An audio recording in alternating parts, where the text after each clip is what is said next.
Okay, dear students, our today's topic is mechanism of pulmonary respiration. So this pulmonary respiration, it involves the process of inspiration and expiration. So today we will discuss how we are able to inspire or inhale the atmospheric air and how we do exhale the atmospheric air from our lungs. So for this purpose, we need to see where our lungs are located and how our thoracic cage looks like.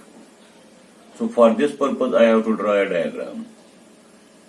You will understand this mechanism of pulmonary respiration by the help of this diagram.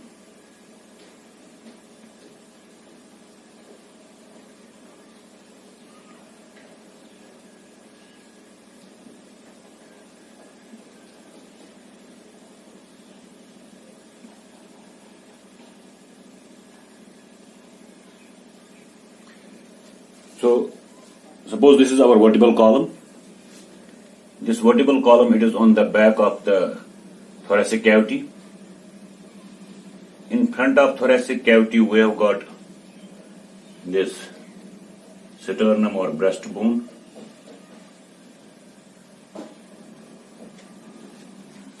Then attached to this sternum or breastbone are the vertebrae.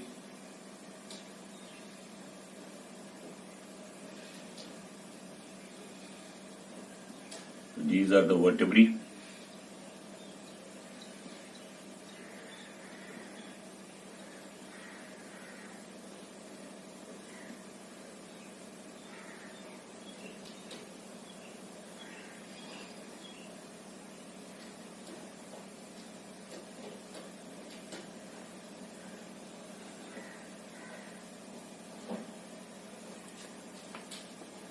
So this is the vertebral column. This is vertebral column. This is sternum. So vertebral column is on the back of this thoracic cavity. Sternum is in front of this thoracic cavity. The lateral sides of this thoracic cavity, they are guarded by these ribs. These are the ribs, right? So this anterior part of a rib, it is flexible. It is formed of a cartilage. So this anterior part of the rib, which is flexible and is formed of a cartilage, this part of the rib is known as sternal part of the rib. This is the sternal part of the rib. This sternal part of the rib, it is cartilaginous and it is flexible. So this is the back of thoracic cavity, this is the front of thoracic cavity, and this is the side of thoracic cavity. At the base of this thoracic cavity, we have got a diaphragm, dome-shaped diaphragm.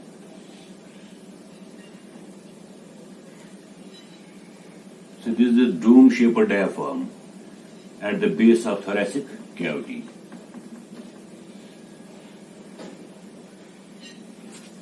This is the diaphragm.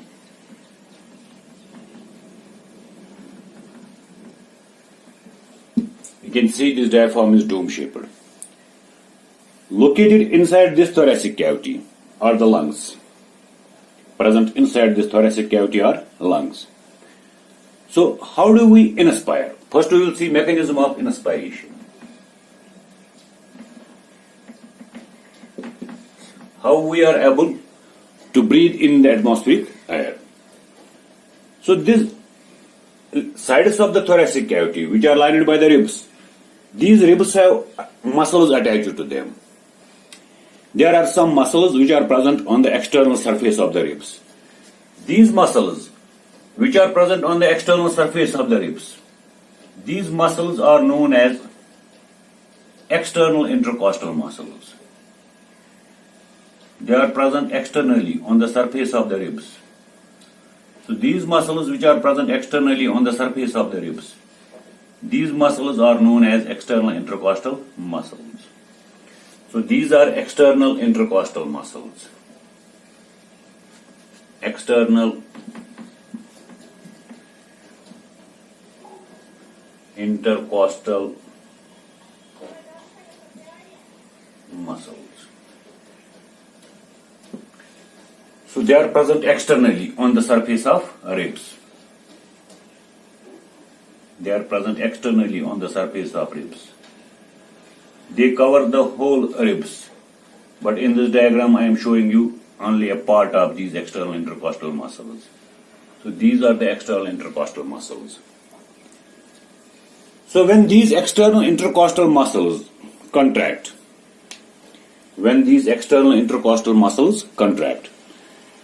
they pull these ribs. Since they are located externally, they are located on the external surface of the ribs. So when these muscles contract, they pull the ribs upwards and outwards. They pull the ribs upwards and outwards. So this bent part of these ribs, this sternal part of the ribs, which was so far bent at a certain angle, when the external intercostal muscles contract, they pull the ribs upwards. This sternal part of the ribs, it becomes straight. And it pushes this sternum upwards.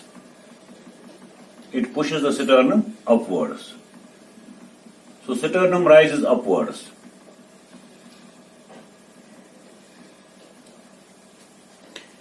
When these ribs, when they become straight,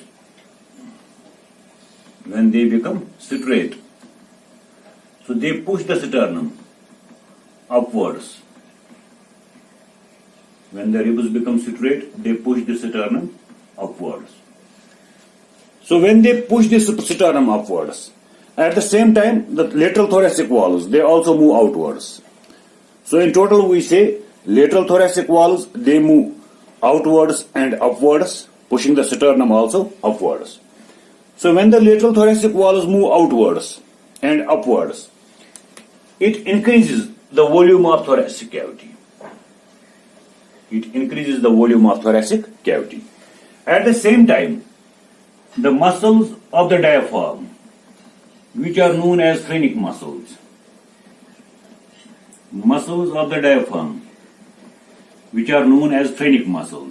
they also contract. And this dome-shaped diaphragm, it moves downwards. So it also increases the volume of thoracic cavity. So the volume of thoracic cavity at the time of inspiration, it is increased by two movements. So when the external intercostal muscles, when they contract, they pull the ribs upwards. When the ribs are pulled upwards, this bent part of the ribs, it gets straightened and it pushes the sternum also upwards. Straightening of the ribs, it causes the sternum to rise upwards. And at the same time, these ribs, they also move outwards. So external intercostal muscles, they contract, they move the lateral thoracic walls outwards, and they also push the sternum upwards. So this increases the volume of thoracic cavity.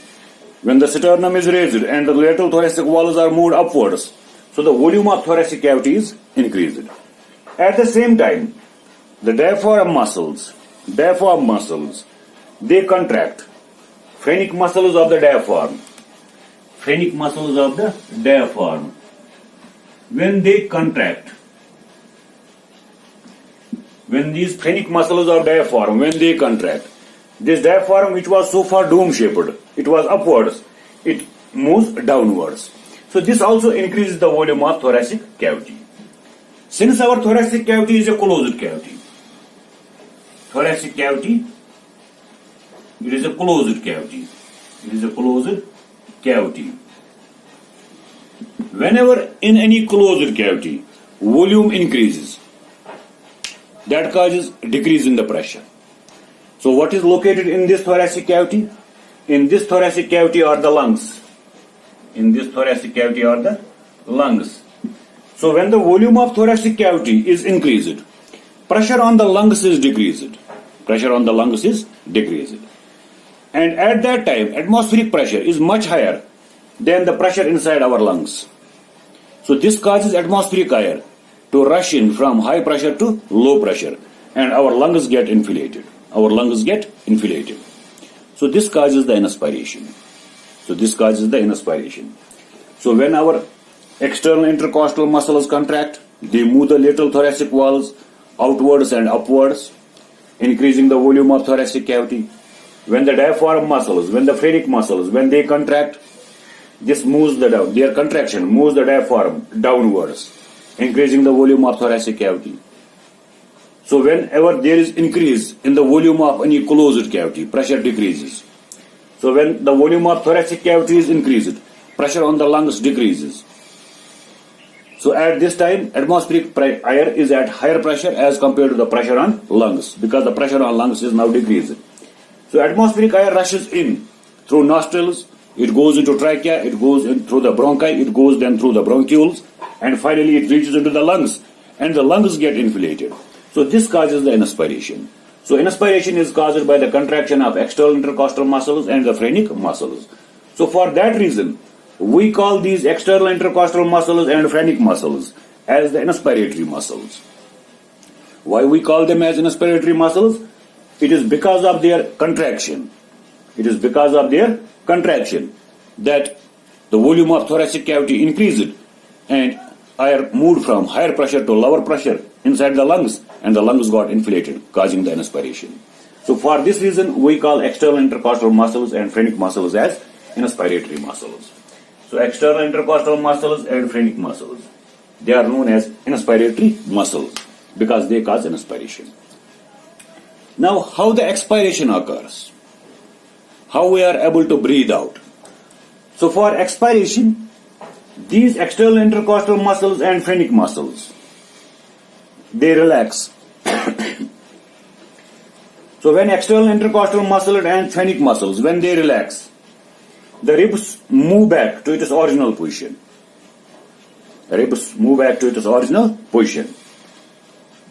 So the sternum, it moves down, and the lateral thoracic walls, they also move downwards and inwards. The diaphragm muscles, which were so far in contracted condition, now they relax. As the diaphragm muscles relax, they go back to their original position. So sternum returns to its original position. Diaphragm returns to its original position. So this decreases the volume of thoracic cavity. Whenever in a closed cavity, there is decrease in volume, pressure increases. In any closed cavity, when the volume decreases, pressure increases. So when the volume of this thoracic cavity decreases, because the inward movement of the sternum and the ribs, because the upward movement of the diaphragm, so volume of thoracic cavity decreases, pressure increases, and lungs get compressed because of high pressure on the lungs. At this time, the pressure on the lungs exceeds the atmospheric pressure. So because of this high pressure on the lungs they get compressed, and the air which is present in the lungs is forced to move out. So this causes the expiration. Right? So what brings about the expiration? So expiration is brought about by the relaxation of external intercostal muscles and phrenic muscles. So it is a passive process. Expiration is a passive process. It is brought about by relaxation of external intercostal muscles and phrenic muscles. So when external intercostal muscles relax, the lateral thoracic walls, they come back to their original position. Sternum regains its original position. They move inwards. When the phrenic muscles relax, they move upwards. So decreasing the volume of thoracic cavity. When the volume of thoracic cavity is decreased, pressure on the lungs is increased. So lungs at this time are under high pressure. So because of high pressure, the air which is present inside the lungs, as the lungs get compressed, this air is forced out throughout nose or it is forced out through our nose or through our mouth. So this causes the expiration. So this expiration, it is brought about passively by the relaxation of external intercostal muscles and phrenic muscles, right? So we cannot call these two muscles as the expiratory muscles. because expiration occurs by their relaxation, a passive process, right? So inspiratory muscles are those muscles which cause contraction and whose contraction leads to inspiration. So that is external intercostal muscles and phrenic muscles. We call them as inspiratory muscles. And expiration, normal expiration, that is brought about by their relaxation. So this is how we breathe in air and we exhale out air. So this is the mechanism of pulmonary respiration. This is the mechanism of inspiration and mechanism of expiration. But sometimes we make forceful expiration. We make forceful expiration. For causing a forceful expiration, we require a different set of muscles. There are some muscles which are present on the internal surface, which are attached to the ribs internally. Those muscles which are attached to ribs internally. Those muscles which are attached to the ribs internally, which are present on the inner surface of the ribs. Those muscles are known as internal intercostal muscles. So these muscles which are attached to the ribs internally, these muscles are known as internal intercostal muscles. Intercostal muscles.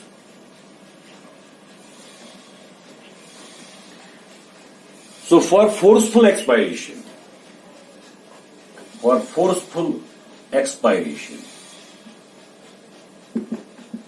these internal intercostal muscles, internal intercostal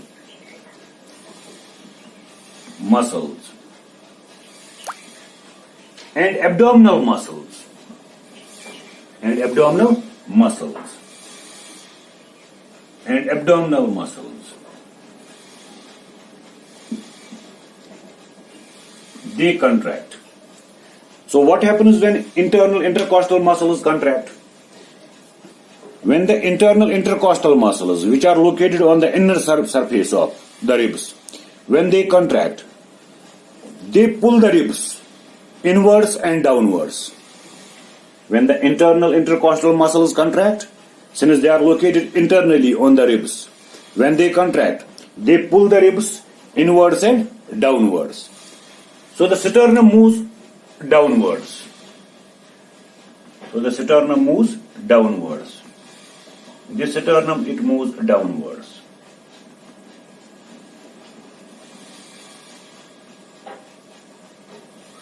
So when this sternum moves downwards from its original position, it decreases the volume of thoracic cavity. Sternum moves downwards, lateral thoracic walls, they also move downwards and inwards. It decreases the volume of thoracic cavity.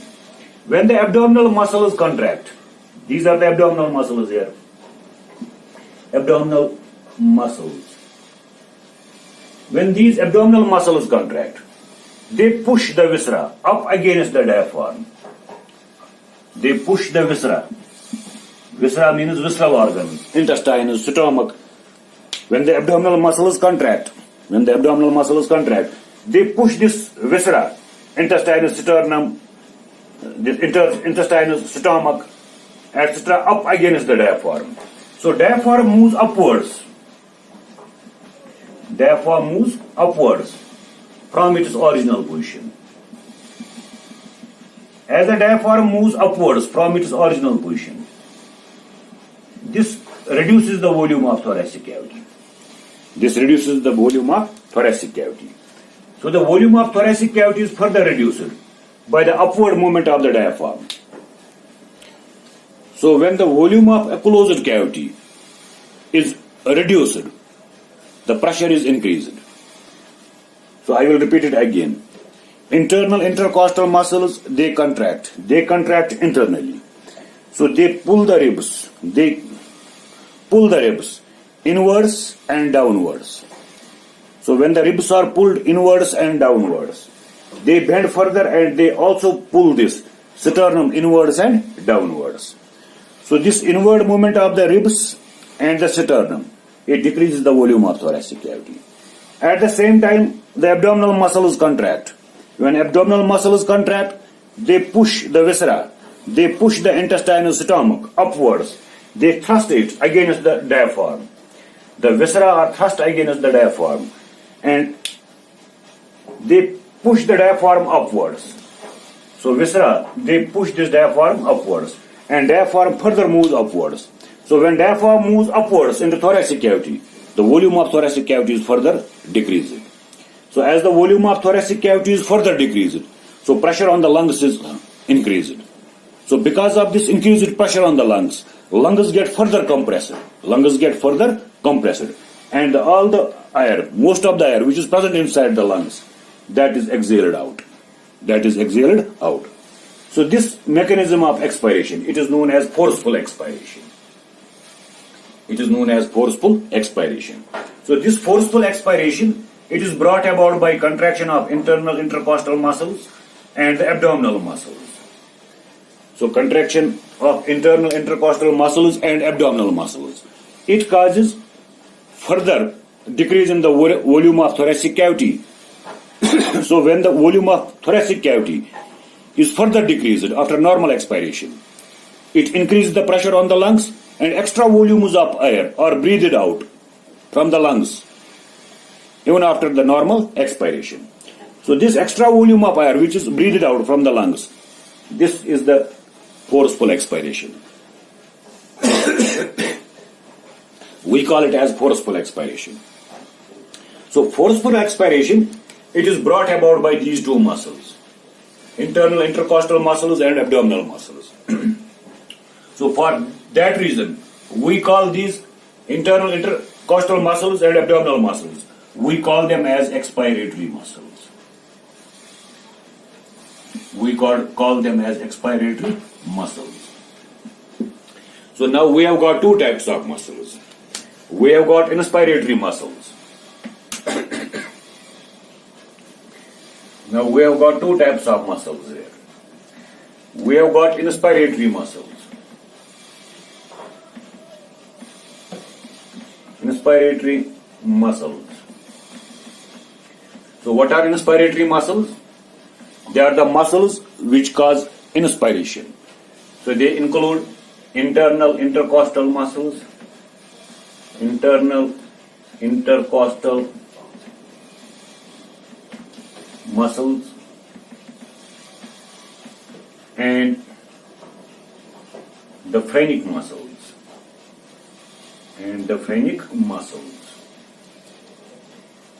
So internal intercostal muscles and the phrenic muscles, they are known as the inspiratory muscles. What about then normal expiration? So these two muscles, they cause normal inspiration.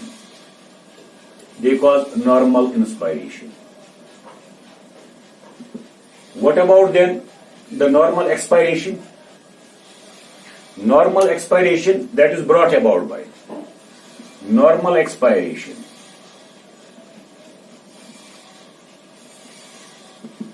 That is brought about by relaxation of inspiratory muscles.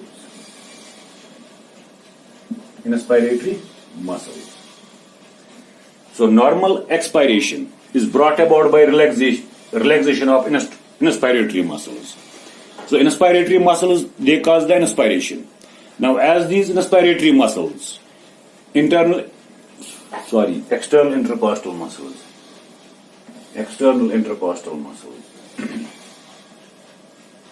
Inspiratory muscles are external intercostal muscles, right?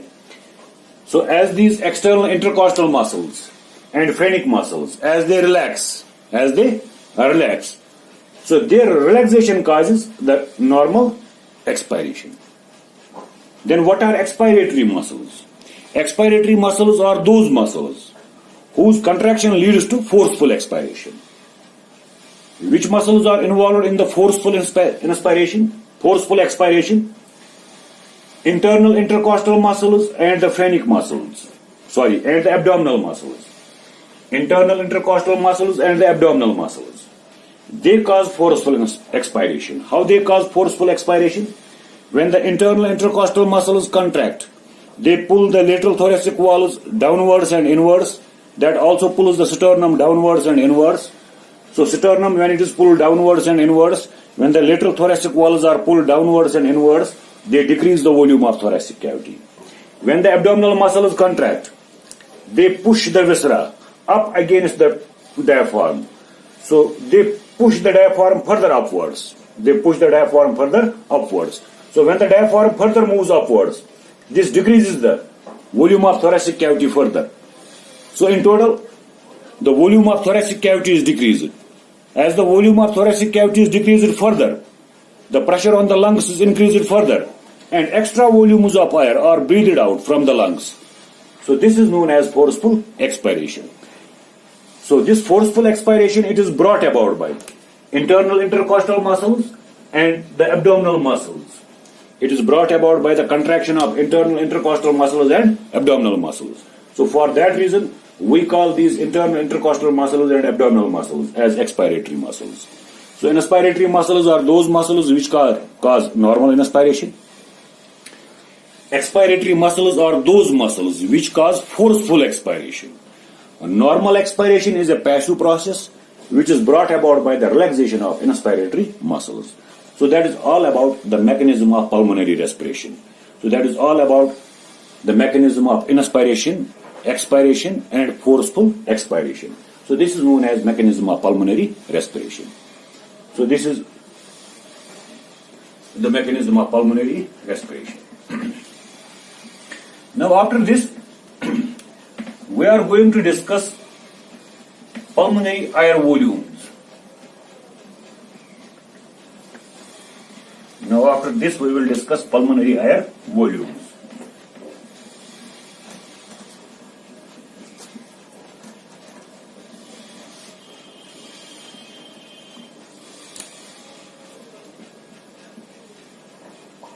Pulmonary air volumes. So these are the volumes of air which are breathed into the lungs or which are breathed out from the lungs. So the volume of air which we breathe in or which we breathe out from the lungs, that is known as pulmonary air volume. So first of all, we will discuss what is tidal volume. Tidal volume. So what is tidal volume? Tidal volume is the volume of air. Is the volume of air which we breathe in or breathe out during a normal breath. During a normal breath, right? So the volume of air which we breathe in or breathe out during a normal breath, that is known as tidal volume. So whenever we are doing any work, we are busy with our work, but at the same time we are also inspiring and expiring the air. We are inhaling the air, we are exhaling the air. So this volume of air which we are unconsciously inhaling or exhaling normally, this is known as the tidal volume. The volume of air which we are inhaling or exhaling unconsciously, continuously throughout the day, this volume is known as the tidal volume. So how much volume of air we breathe in during a normal breath? So we breathe in 500 ml of air. So our tidal volume is 500 ml. We breathe in 500 ml and we also breathe out 500 ml of air. We breathe it at unconscious level. We are not conscious about it. We are talking, we are walking, we are doing our regular work, routine work. Unconsciously we are taking in air, we are exhaling air. So when we are inhaling the air unconsciously, we are inhaling 500 ml of air. When we are exhaling the air at unconscious level, we are exhaling 500 ml of air. So this much volume of air which we breathe in or breathe out unconsciously during our normal routine work, so that is known as tidal volume. So our tidal volume is 500 ml. But out of this 500 ml, only 350 ml of air reach to lung alveoli. Reach to lung alveoli. Out of this 500 ml of air, only 350 ml of air reach into lung alveoli. So this much volume of air which reaches into the lung alveoli, this is known as alveolar volume. This is known as alveolar volume. So our alveolar volume is 350 ml. Then 150 ml of air does not reach to lung alveoli. Where does this 150 ml of air go? Out of 500 ml, only 350 ml reaches into lung alveoli. Remaining 150 ml of air, it remains in the respiratory tract. It remains in respiratory tract. This much volume of air which remains in the respiratory tract, which doesn't reach into lung alveoli. This much volume of air which remains in respiratory tract and does not reach to lung alveoli. This volume of air is known as dead space volume. It is known as dead space volume. And it doesn't participate in gas exchange. It does not participate. It doesn't participate in gas exchange. That is why we call it as dead space volume. Gas exchange only occurs in the lung alveoli. Respiratory tract is not involved in any gas exchange. So this respiratory tract, it is known as the dead space, respiratory dead space. Why we call it as respiratory dead space? Because it is not involved in exchange of gases, right? So for this purpose, the volume of air which remains in the respiratory tract and does not participate in gas exchange, that much volume of air is known as dead space volume. So 150 ml of air is known as dead space volume. 350 ml of air which enters into lung alveoli, that is known as alveolar volume. So the volume of air which we breathe in or which we breathe out during normal inspiration or normal expiration, that is known as tidal volume. So in tidal volume, we take 500 ml of air into our lungs. Out of this 500 ml of air, only 350 ml of air go into lung alveoli. So this is known as alveolar volume. 150 ml of air is trapped in the respiratory tract and does not participate in gas exchange. So for that purpose, we call it as dead space volume. So alveolar volume is 350 ml and dead space volume is 150 ml of air, right? Then we have got another air volume that is known as inspiratory reserve volume.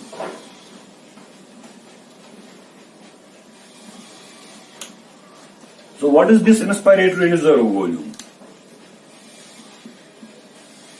Inspiratory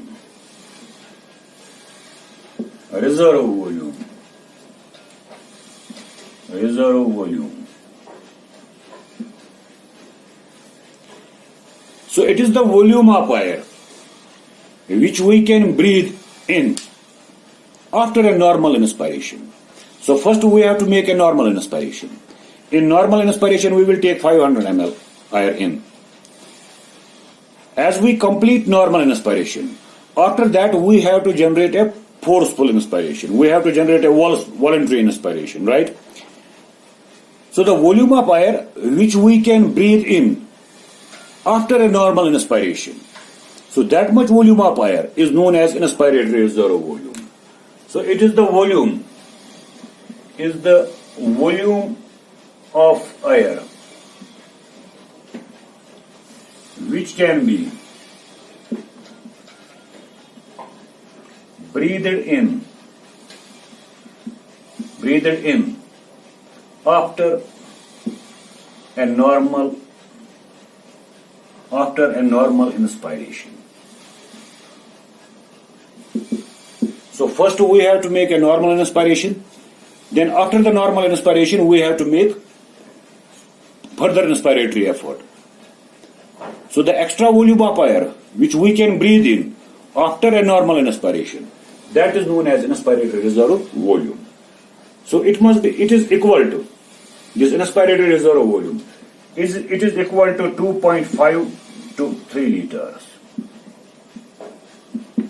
Our inspiratory reserve volume is 2.5 to 3 liters.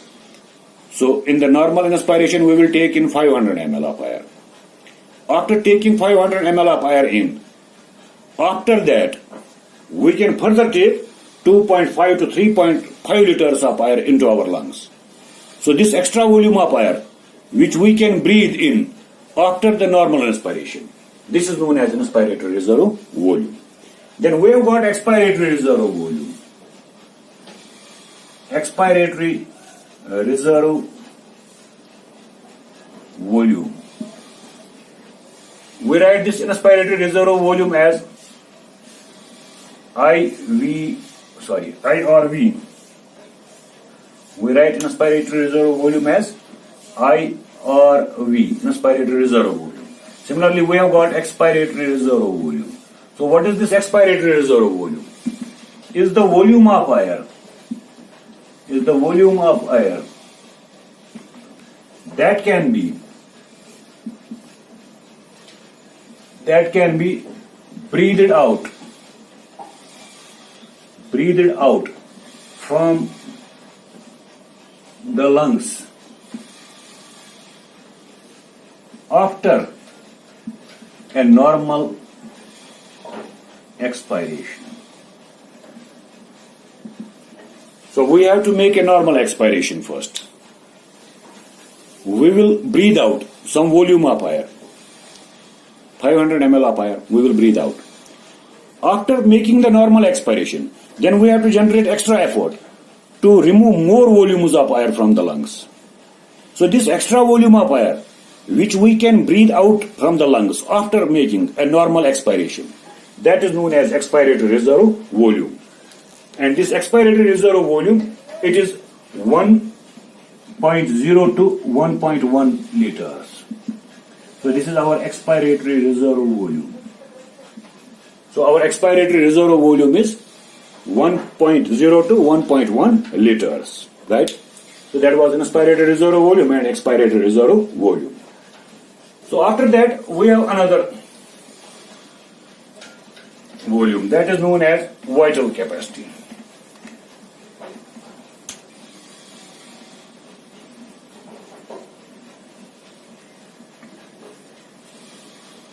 Vital capacity.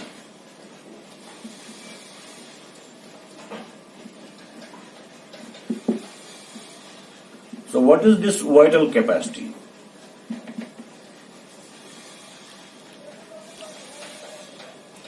Vital capacity is the volume of air. Is the volume of air that can be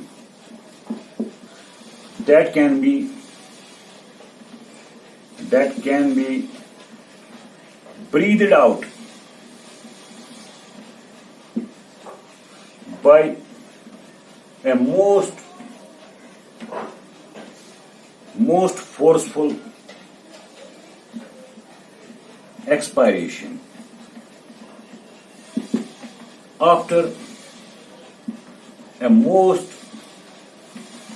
forceful inspiration.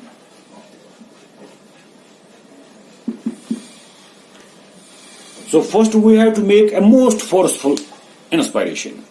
We have to generate effort up to our maximum level to inhale the air. So we have to make an effort to take in maximum volume of air. We have to take a deep breath, right?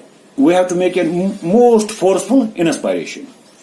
Then after this most forceful inspiration, we have to make a most forceful expiration.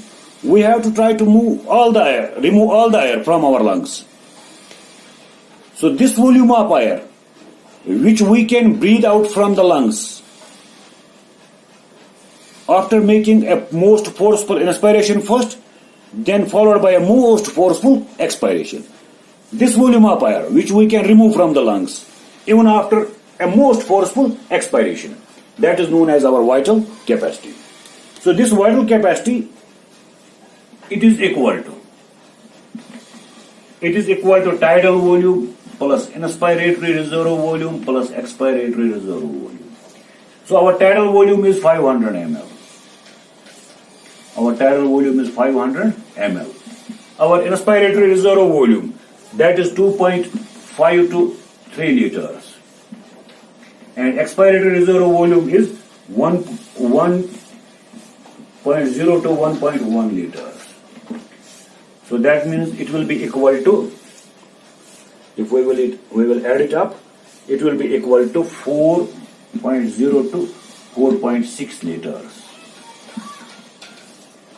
So our vital capacity is 4.0 to 4.6 liters. So when we will make first the inspiration, normal inspiration, after that we will make forceful inspiration, right? So in tidal volume plus inspiratory reservoir volume. Then we will make a most forceful expiration. So the total volume of air which will be breathed out from lungs by a most forceful expiration, that is our vital capacity, right?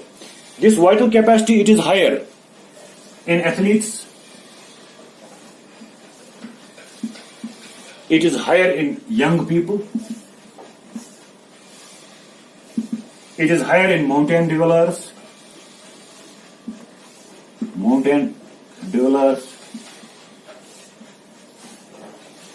it is higher in men as compared to women. Higher the vital capacity, higher is the ability to perform strenuous work. So those persons who have got a high vital capacity, they have got more stamina. They can perform strenuous work for longer periods of time. So this vital capacity, it is higher in athletes as compared to non-athletes. It is higher in young persons as compared to old persons. It is higher in mountain dwellers as compared to plain dwellers. It is higher in men as compared to women. So higher the vital capacity, higher is the capacity of performing a strenuous job for longer periods of time. Cigarette smoking, it lowers vital capacity. Cigarette smoking lowers vital capacity. That is why cigarette smokers experience breathlessness even after doing a minor physical work. So higher vital capacity, higher is the ability to perform strenuous work for longer periods of time. Lower the vital capacity, the ability to perform strenuous work is reduced. So it is higher in athletes, young, mountain dwellers and men as compared to non-athletes, as compared to old people, as compared to plain dwellers and as compared to women. In cigarette smokers, vital capacity is very badly affected. It is reduced and the cigarette smokers cannot carry out a physical exercise for a longer period of time. So that is about the vital capacity. Then we have got residual volume.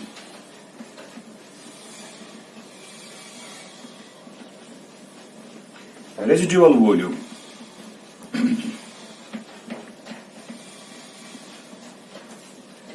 What is this residual volume?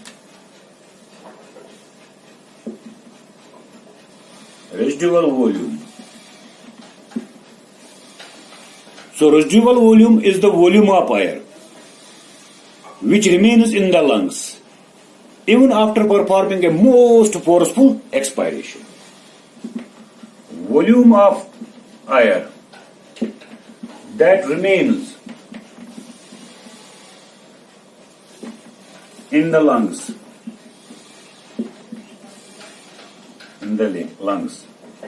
even after a most forceful expiration.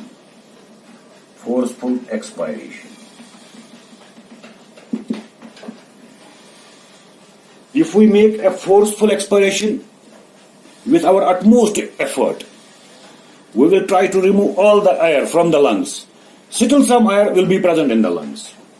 So that much volume of air which never we can remove from the lungs, that is known as residual volume. This residual volume, it is equal to residual volume. It is equal to 1.1 to 1.2 liters. So even if we make the most forceful expiration, we will try our best to remove all the air from our lungs. Still some air will remain in the lungs. So this much volume of air, which still remains in the lungs even after most forceful expiration, that is known as residual volume. And because of this residual volume, respiration continues still for some time, right? Then we have got functional residual volume. Functional residual volume. We will write it as FRV. So what is this functional residual volume? It is the volume of air.